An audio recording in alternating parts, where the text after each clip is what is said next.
One way I explain again to students is I say, you know, what percentage of species on the planet now are of all species that have ever existed? No one quite knows because things have gone extinct we don't know about, but people estimate about 0.01% of all species that have ever existed on the planet are now on the planet. Okay, and it's something like that with business ideas and businesses. Most die out. So the motto in Silicon Valley: fail fast, fail cheap. New business is like a wild, wacky social experiment, isn't it? So you don't want to burn a lot of cash. You don't want to destroy yourself financially while you're learning. Yeah. Fail fast, fail cheap. Okay. Now we all aspire, don't we, to be a fine strategist. What could help you, do you think? Being flexible. Flexible? Mm-hmm. Yeah, particularly if you take the experimentation and the sideways sitting metaphor. You know, whatever you start off with, there's a good chance it will change a lot before it gets successful, yeah? So adaptability is one, okay? Voltaire. He did one of his sentences was, "I'm yet to meet a man wise enough to learn from the experience of others," or something like that. Yeah.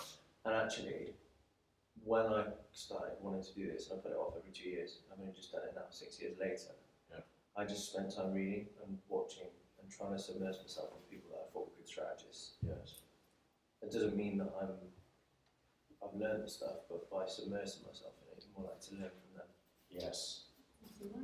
And adapt some of those characteristics that they do every day, like when they switch on their emails or when they look back at their plan on their board. So I think immersion, detachment, immersion, so some kind of iteration going on is a good one. You mentioned the word creativity. Now, you can define creativity lots of different ways, but one simple definition involves novelty and usefulness. So something's creative if it's both novel and useful. But how often will your strategy encounter new circumstances? An entrepreneur, that's about almost every day. Let's say every few weeks, okay? So you have to respond to that usefully. So by definition, your strategy is highly creative, isn't it? Okay. And most people, I think, you're born creative, and then it gets crushed out of you by the British education system, doesn't it? The good news is it's trainable. Okay. So you can go online, you can train yourself in creativity, and it actually makes a massive difference. That gives you the adaptability, or in cognitive science language, neuroplasticity. Things like meditation and juggling and foreign languages and music, all sorts of things help. But just stretching yourself to be more creative is going to make you more creative. So every single day, whatever you're thinking about, just come up. Don't worry about quality. Come up with 10 ideas to help. Every single day, 10 ideas to help whatever's on your mind. Okay. It'll be a struggle. Within about 4 days, you'll be about 1,000% better. You'll improve. Trust me. It's like running or something. You'll just get a lot better very quickly. So that's a really valuable exercise. Okay, so earlier we said no plan survives first contact with the enemy. Planning is a difficult process, isn't it? Because it's outmoded maybe within 3 weeks for you guys. So, you know, I think it's Matsushita, am I mispronouncing that? 250-year plan. Hitler had a 1,000-year life, didn't he? Lasted about 12 years. Most plans I see are 3 or 5 years forecasts. That's quite a long time for you, isn't it? How much is it valuable to plan then? I think you need to have some long-term goals, but I think there's no time. I mean, there's no point wasting your time on planning something that's so far ahead. Yeah. So many things may change, and you need to adapt and evolve. I guess I think a year would be a reasonable period of time. See, I would view that completely differently, and I would say I would put in like it's a 3 to 5 year visionary plan. Yeah. And then I would focus on the first, say, 2 years in real detail and put sort of the bones around the next 3, and then develop it and use it as a model that is continually evolving rather than seeing it as something set in stone, because that isn't realistic, and you're then going to potentially annoy yourself in a sense because it is going to change. Whereas actually, if you see it as an evolving beast, it's more kind of realistic. Specific. I think it also depends on the business, because some businesses are, like for some people work in tech, you can't really plan that far ahead because so many things can change. Yeah. Okay, so one metaphor maybe, not slightly, there we are. So you know you're sailing from whatever, La Palma, Gran Canaria, to St Lucia in the Caribbean, so you're definitely going to get to St Lucia, even if it's in a coffin, right? You're going to get there hopefully in your yacht, but guess what? There's shipping lanes, there's bad weather. GPS goes wrong, fights break out amongst the crew, hit by a massive wave, you get lost, you get drunk. Lots of things go wrong, right, when you're sailing distances. So the actual route could be highly variable. I mean, just weather conditions alone push you to many different routes on that journey. But the destination's fixed, isn't it? It's absolutely fixed. So the thing that you call success, the vision, we can think of that as fairly fixed in stone, actually. We've defined success. Here we are now as an organisation. And then obviously the strategy engages with how we're going to get there. Now there aren't any islands actually of any note, no, none actually, between the Canaries and St Lucia. But ideally, guys, I'll pick a different route next time. You'll have a few island files, won't you? Okay, so those are sub-goals. Those are your sub-goals where you can feel, yeah, I'm going in the right direction. Okay, but the important thing here is the actual route. The detail is really up for grabs, isn't it? It's responding to a whole load of uncontrolled conditions, a whole lot of flux in the context. Yeah. And there's no way around that. So that's why we talk about flexibility and adaptability a lot. Okay. So how much to plan? Well, the vision, I mean, hopefully you'll get there before you drop dead. So there's the plan. You know where you are now, just about. Actually, a lot of organisations, bigger ones, don't know where they are now. Okay, it's too complex to know where they are now. Shocking, right? For you guys, works more compact organisations, and this stuff's up for grabs, isn't it? Yeah. Hugely adaptable. But how do you know what to do? How do you know to respond to all this flux, to all these changing circumstances? Now, I used the phrase earlier, very briefly, a theory of advantage. Okay, so let's get on to that. I think that will help resolve the question. Okay, guys, important concept. What is competitive advantage? It's really a concept at the heart of strategy. Yes. Your talent. Yeah. It'll be a lot of you guys. It'll be raw talent, won't it? Yeah. Your vision over somebody else's ideas. Yeah. So you have a more competitive advantage over somebody else that may have the same, but you can see so much more. Yeah. You may just see and understand more. More without Absolutely. knowing, if that makes sense. Yes. Knowing the unknown. You know, but without knowing. Well, you have a vision, but you can't. Yeah. I think a lot of us don't know what we don't know. I mean, I used to sell forecast. Let's go back to 96. I would sell copy of forecast site document. People would buy the document, and I'll sell mobile handset forecasts. Okay, now at the time, the copies is a more valuable market.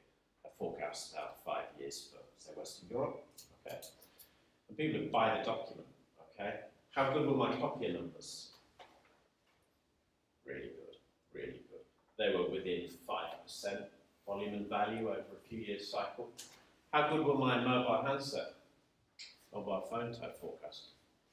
They were terrible, weren't they? They were a factor of 3 out. No one's quite, we knew a bit, but we didn't know how big, okay? Which is the more valuable document? Cool. The reason I got copies right is I'd love to think I'm a genius, but the fact is the market's growing 5% a year every year, right? Any idiot can put a line through that, it's not difficult. You buy my forecast, it looked like any other forecast. It's worthless. Because everybody knows and they know they know. You buy my mobile forecast, it's wrong, isn't it? But guess what? You had your own numbers in mind and they were different. So you think, damn it, I'm going to buy another forecast. Note the demand for forecast documents has now increased. That's why the price goes up. And guess what? Their numbers are different again, aren't they? Everybody's wrong in slightly different ways. So you now know that you don't know. But in that context, everyone's trying to guess what that trend is as well. So actually, one of the key things here is about you can have a number of the same companies trying to offer the same service, but actually if you haven't differentiated what your service is to that end user or customer, then actually it means nothing. Yes. So differentiation, I would say, is probably a massive part. Yes. And that idea is at the heart of competitive advantage. But certainly knowing what you don't know has intrinsic value, because now you don't know about the mobile, you now know you don't know about mobile handsets. You'll build more flexibility or optionality in the jargon into your production, distribution, sales of mobile handsets. You'll become more sensitive to the market, won't you? So you'll put out more feelers for trends, do more research on what configuration of technology will sell. Okay? So I was working with Samsung back then, and they got millions of pounds into working out what configuration of services would work for a smartphone. Massive investment. They got it broadly right, I think. So, where were we? Any other thoughts on what is competitive advantage? Could be size of company, so having the ability to respond to changing market conditions faster than maybe a larger organisation. Yes. Although most people argue it's the other way around. Smaller organisations that are nimbler, that are quicker at responding. Oh, okay. Yeah. Sometimes. You have less decision-making process, maybe. Yeah. Yes. It's just something you can do better than another company can. Yes. Like China's labour is much cheaper, so they have a competitive advantage on that. Yes. Maybe cheaper factor conditions, cheaper inputs would help. So there are various definitions, guys. I mean, intuitively, it's just some kind of edge in the market, isn't it? A more formal definition is the ability, at least, to make supernormal profits for your sector. So above average profits for your sector. Now, you might plough that cash right back into operations, bless you, and you never realize an accounting profit. But the fact is you have that choice. Okay? So, the ability, at least, to make supernormal profits for your sector. So how many organisations have got this? You know, Goldman Sachs in banking, Google in online, they're really an advertising company, aren't they? Apple has it, yeah, Kinsey Consulting has it, a lot of whiskey distilleries in Scotland have it. So the ability to make supernormal profits, and that's a rare animal, isn't it? And then you'll hear the word sustainable, and that's not a nice reference to sustainability, the kind of social welfare eco sense. It just means for a long time. So sustainable competitive advantage is the ability to make supernormal profits for a long time. Now, this is what you would all wish to achieve, I'm sure. What causes it? What are the sources then of sustainable advantage? Knowing the market. I think it's got to be adaptability as well. Being able to change really quickly with the times, or predicting the trends and things like that. Yeah. Something that can be easily copied by other your competitors. Not easily be copied. It's hard to copy Google, isn't it? I mean, their core software actually we can all copy, but that position with the advertising, very hard to copy. Yeah, sorry. Brand loyalty and quality. Yeah, so reputation could be one. Could be one. Sometimes you have a Lennon and McCartney effect, you know, Steve Jobs and Wozniak effect. You know, there's a bundle of creativity, something special going on within an organisation. Yeah, Lennon and McCartney, magical pairing there. Yeah, and maybe you've got that within some, or maybe Goldman Sachs has that within the senior management. Yeah, some wonderful combination. Sometimes it might be relationships between the organisation and others. Okay, so you've got Goldman Sachs, another one. Every major government, every major corporation in the world, they're strongly connected with Goldman Sachs. Okay, so that's an architecture, if you like, a set of social capital. Okay, if you think about capacity for innovation, it's another one. Okay, reputation, and then the last one, which tends to be underestimated, is in the jargon it's called strategic assets.